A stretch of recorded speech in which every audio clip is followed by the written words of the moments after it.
Assalamualaikum warahmatullahi wabarakatuh.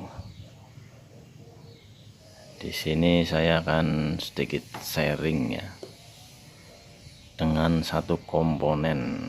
Nah, ini komponennya. Ini namanya kiprok.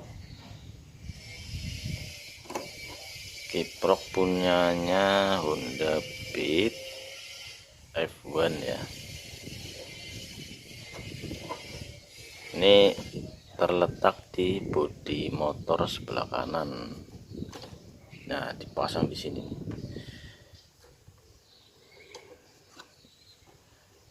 Lanjut. Fungsi dari kiprok ya.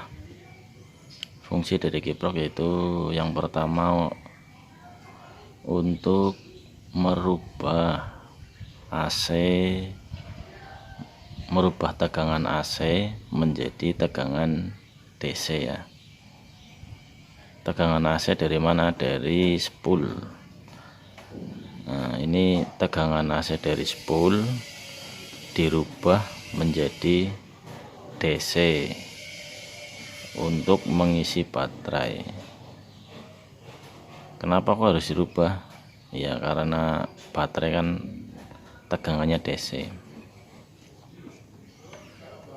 Yang kedua yaitu untuk regulator untuk membatasi tegangan yang akan masuk ke baterai.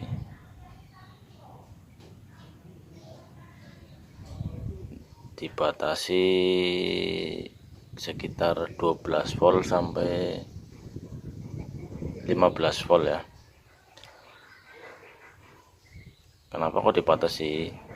Biar tidak overcharge. Kalau overcharge efeknya nanti baterainya cepat soak. Kalau overcharge tetap ngecas, namun yaitu baterainya cepat soak, nanti membuat baterai rusak. Yang ketiga yaitu untuk lighting atau lampu penerangan motor ya. Lanjut, setelah mengetahui fungsinya, kita mengetahui jalur kabel dan cara kerjanya ya.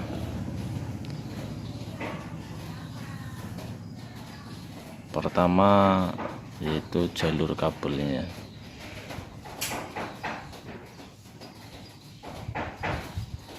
Kemana aja sih ini jalur kabel ini?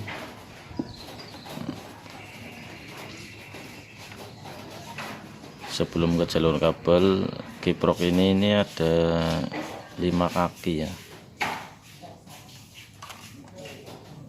1, 2, 3, 4, 5.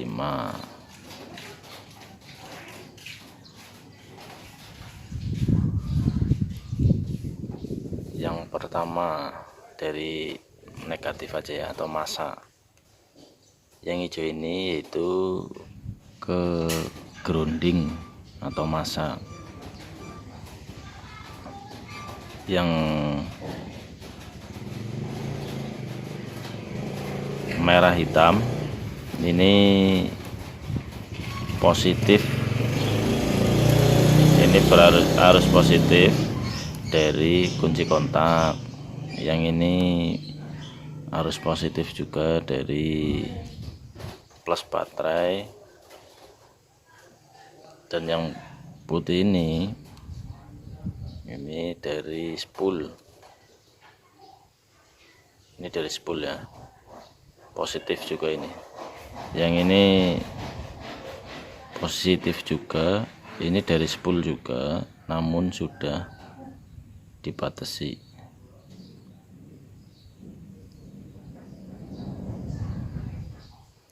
Nah, yang merah hitam dan merah putih ini tegangannya DC, yang putih sama yang kuning ini tegangannya AC. Kenapa AC? Ya karena dari spool. Kalau ini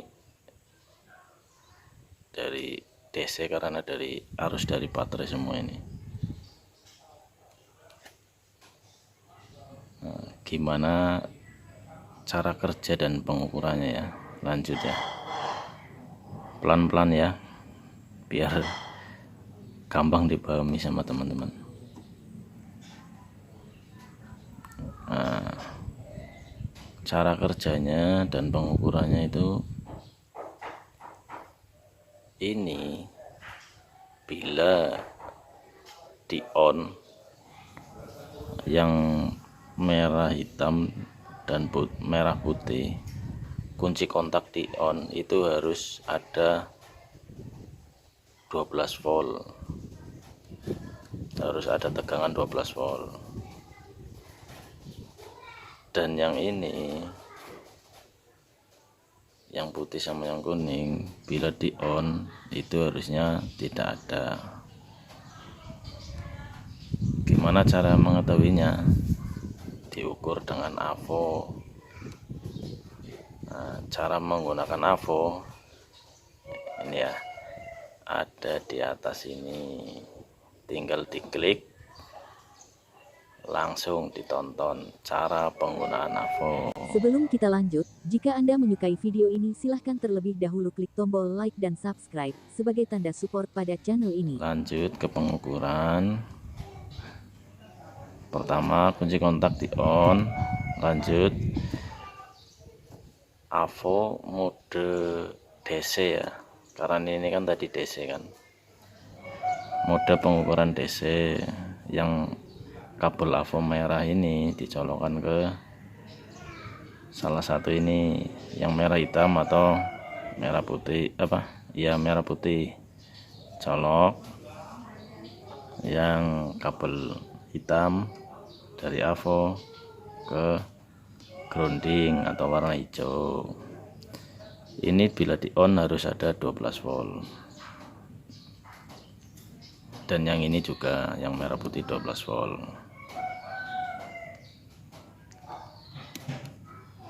Terus yang putih sama yang kuning bila di on diukur tidak ada ya, harusnya tidak ada tegangan yang masuk ke sini. Lanjut, ketika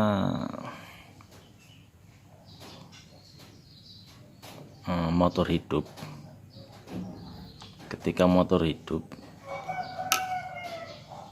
yang ini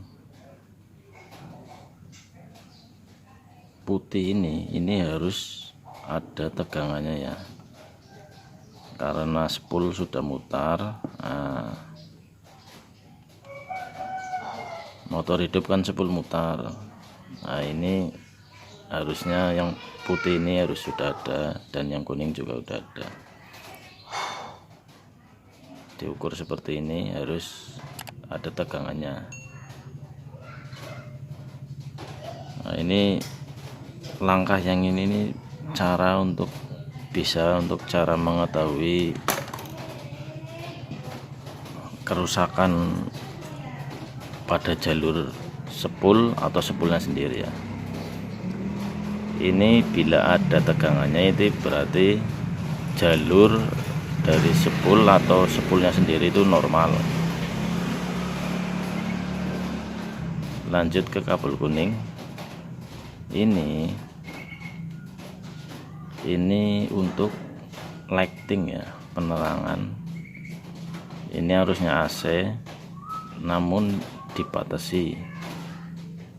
Nah, ini jadi ini ada arus atau tegangan dari spool masuk ke kiprok.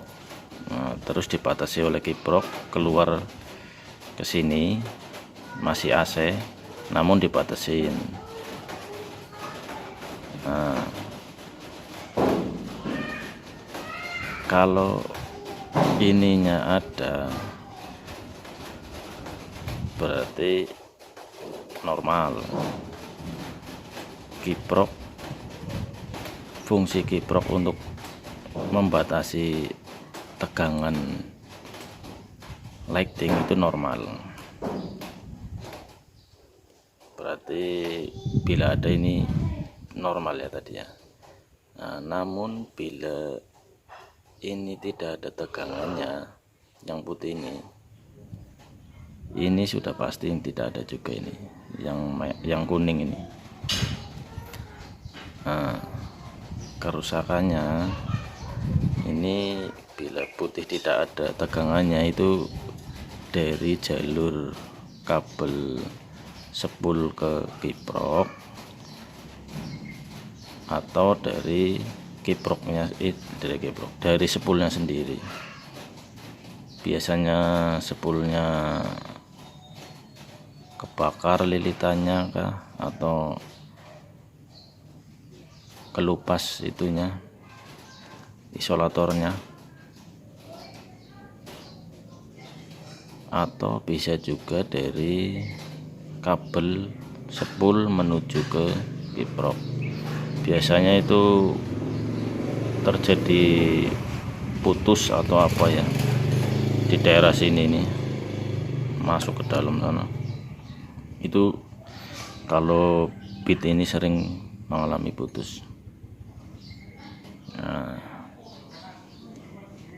lanjut, masih kondisi motor hidup ya. Kalau ini sudah ada tegangannya, tadi kan normal, berarti spool sama jalurnya itu normal.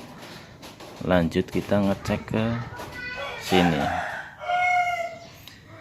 Yang merah ini ke aki kan. Nah, saat hidup, motor hidup ini harusnya tegangannya naik.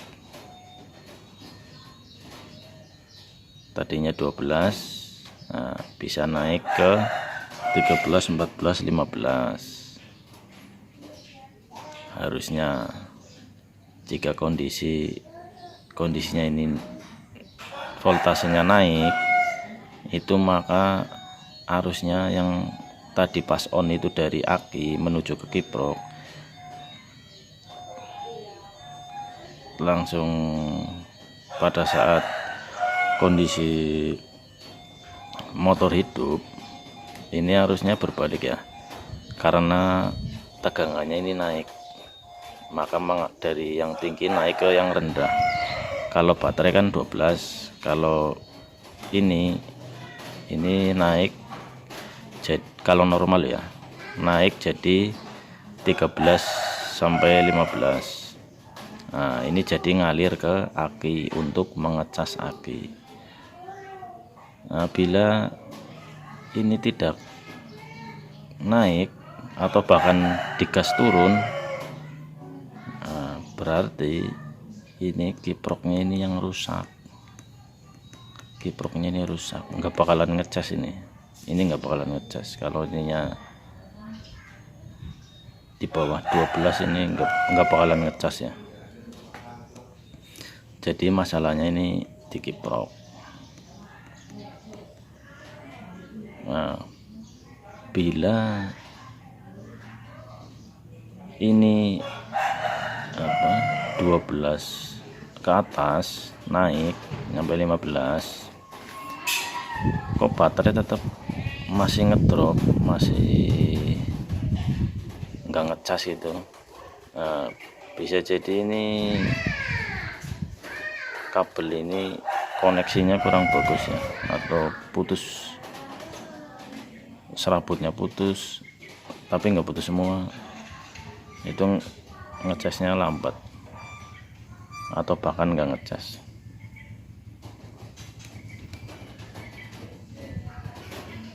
Namun kalau ininya bagus, kok akhirnya akinya tetap sering tekor, nah berarti itu akinya udah jelek, minta ganti ya.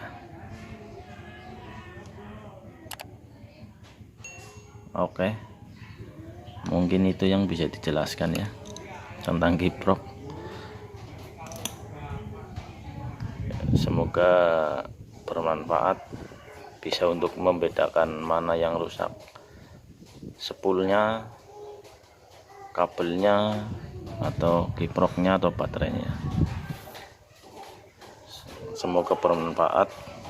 Bila bermanfaat, jangan lupa di like and subscribe ya, untuk membantu channel ini. Oke, sekian. Assalamualaikum warahmatullahi wabarakatuh.